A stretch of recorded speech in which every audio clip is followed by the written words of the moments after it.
வணக்கம். ரிஷபராசி புரட்டாசி மாத ராசி பலன்கள் 2025. ரிஷபராசிக்காரர்களுக்கு புரட்டாசி மாதத்தில் கிரகங்கள் மாற்றம் பெற்று அமருகின்ற பலன்களை பார்க்கும்போது மிகவும் சிறப்பான பலன்களை தருவதற்குண்டான வழிகளும் வாய்ப்புகளும் இருக்கிறது என்றுதான் சொல்ல வேண்டும். நல்ல நேரங்களில் நல்லது நடப்பதும் கெட்ட நேரங்களில் கெட்டது நடப்பதும் யாராலையும் தடுக்கவும் முடியாது, நிறுத்தவும் முடியாது. உங்களுக்கு இது நல்ல நேரம், நல்ல காலம் பிறந்திருக்கிறது என்று நினைத்து நீங்கள் செயல்படலாம். இம்மாதத்தில் கிரகங்கள் தரக்கூடிய பலன்களை பற்றி அறிந்து கொள்வதற்கு முன்பதாக சந்திராஷ்டம தினங்கள். சந்திரன் ராசிக்கு 8ஆம் இடத்தில் சஞ்சாரம் செய்யும் போது சந்திராஷ்டம தினங்களாக 2.25 நாட்கள் இருக்கும்.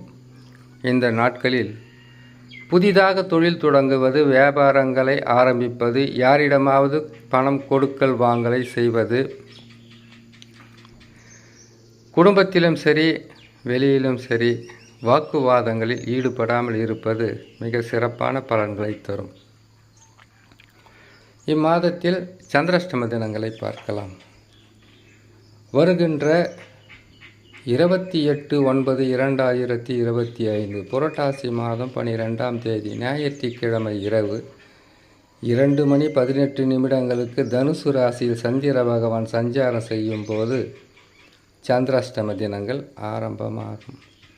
சந்திராஷ்டம தினங்களிலிருந்து விடுபடக்கூடிய நாட்களாக வருகின்ற 1ஆம் தேதி 10ஆம் மாதம் 2025 புரட்டாசி மாதம் 15ஆம் தேதி புதன்கிழமை பகல் 12:03 மகர ராசியில் சந்திர பகவான் சஞ்சாரம் செய்யும் போது சந்திராஷ்டம தினங்களிலிருந்து விடுபடக்கூடிய நாட்களாக இருக்கும். இம்மாதத்தில் கிரக மாற்றங்களால் எத்தகையான சிறப்பான பலன்கள் கிடைக்க போகிறதுன்னு பார்க்கலாம். ரிஷபராசி 2ஆம் ராசியில் குரு பகவான். பொருளாதார உயர்வு, குடும்பத்தில் சந்தோஷம், திடீர் தனலாபம், முன்னேற்ற பாதையில் வாழ்க்கை. புரட்டாசி மாதம் வரைக்கும் தான் இத்தகையான சிறப்பான பலன்கள் இருக்கும். அதற்கு பிறகு குரு பகவான் மாற்றம் பெற்று விடுவார். சற்று சறுக்கல்களை சந்திக்கக்கூடிய சூழ்நிலையாக இருக்கும். இந்த ஆண்டு குரு பகவான் உங்களுக்கு ஒரு 6 மாதம் மட்டும்தான் சிறப்பான பலன்களை கொடுக்க முடிந்தது. அதற்கு பிறகு 3ஆம் இடம் சிறப்பான இடம் கிடையாது, 4ஆம் இடமும் சிறப்பான இடம் கிடையாது. மிக கவனமாக செயல்பட்டால் வருகின்ற நாட்களில் இருக்கின்ற பிரச்சனைகளிலிருந்து உங்களை காப்பாற்றி கொள்ளலாம். குரு பகவானால் நன்மைகள் கட்டாயம் உண்டு. சுக்கிரன் கேது இணைந்து ராசிக்கு 4ஆம் பாவத்தில் அமருவது என்பது திடீர் தனலாபம், பொருளாதார உயர்வு, எடுக்கும் முயற்சிகளில் வெற்றியை கொடுக்கும். உங்கள் ராசிக்கு 2க்கும் 5க்கும் அதிபதி என்று சொல்லக்கூடிய புதன் பகவான் 5ஆம் ராசியில் ஆட்சி, உச்சம், மூல திரிகோணம் பெற்று இம்மாதத்தில் அமருவது என்பது பல வகையான நற்பலன்களை கட்டாயமாக கொடுத்தே ஆக வேண்டும். புதன் பகவான் பேசும் திறமையால் வெற்றிகளை பெறுவதற்கு வழிகளை காட்டக்கூடிய ஒரு கிரகம். அந்த வகையில் உங்களுடைய வாக்கு சாதுரியம் அதிகமாக இருந்து அதன் மூலியமாக உங்களுக்கு நன்மைகள் நடக்கும். செவ்வாய் பகவான் உங்கள் ராசிக்கு 6ஆம் ராசியில் இருப்பது. பாவகிரகங்கள் 6ஆம் இடத்தில் இருந்தால் தொடர் முயற்சிகளில் வெற்றிகளை தர வேண்டும். இருந்தாலும் ரிஷபராசிக்கு செவ்வாய் பகவான் 7ஆம் அதிபதியாக வரக்கூடியவர் 6ஆம் இடத்தில் இருப்பதினால் கணவன் அல்லது மனைவி அல்லது நண்பர்கள் அல்லது மற்ற உறவுகளால் சிறு பிரச்சனைகள் வரும். பெரிதளவு பாதகமாக இருக்காது. உங்கள் ராசிக்கு ராகு பகவானை பொறுத்தவரையில் 10ஆம் இடத்தில் எதிர்பார்த்ததை விட எதிர்பாராத நற்பலன்கள் அதிகமாக கொடுப்பார்.